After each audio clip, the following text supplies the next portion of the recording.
Welcome back. Madakasira నుంచి విజయవాడకు వెళ్లేందుకు నూతన బస్సును మడకసిర ఎమ్మెల్యే ఎంఎస్ రాజు, మాజీ ఎమ్మెల్సీ గుండుమల తిప్పేస్వామి జెండా ఊపి ప్రారంభించారు. ఆర్టీసీ డిపోలో కొత్త బస్సును పూలదండలతో అలంకరించి పూజలు నిర్వహించారు. మడకసిర డిపోను ఆధునీకరణకు రవాణా శాఖ మంత్రితో మాట్లాడి కొత్త సర్వీసులు ప్రారంభించేందుకు కృషి చేస్తామని ఎమ్మెల్యే రాజు తెలిపారు. మడకసిర నుంచి 400 కిలోమీటర్ల దూరంలో ఉన్న విజయవాడకు ఇన్నాళ్లు ప్రయాణికులు డొక్కు బస్సులో ప్రయాణించలేక నానా ఇబ్బందులు పడ్డారు. ప్రభుత్వం మారడంతో డొక్కు బస్సును తొలగించి కొత్త బస్సు ప్రారంభించడం పట్ల ప్రయాణికులు హర్షం వ్యక్తం చేస్తున్నారు.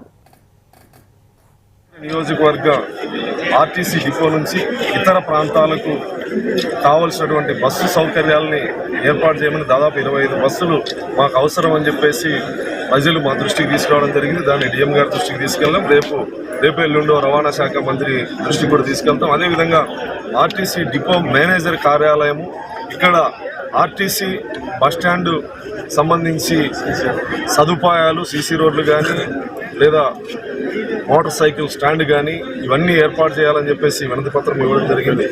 ఆర్టీసీ ఉద్యోగుల సమస్యల పరిష్కారం, అదేవిధంగా మడకసిర నియోజకవర్గం నుంచి ఇతర ప్రాంతాలకు బస్సు సౌకర్యాలు కానీ, గ్రామీణ ప్రాంతాలకు కానీ లేదా తిరుపతి, కాణిపాకం, శ్రీశైలం, విజయవాడ లాంటి ఇంకా సర్వీసులు దాదాపు 25 బస్సులు అవసరం అని చెప్పేసి మా దృష్టికి ప్రజలు తీసుకురావడం జరిగింది. ఖచ్చితంగా వీటన్నిటినీ రవాణా శాఖ మంత్రి దృష్టికి తీసుకెళ్లి త్వరలో ఏర్పాటు చేసేందుకు కృషి చేస్తామని సందర్భంగా తెలియజేస్తాం.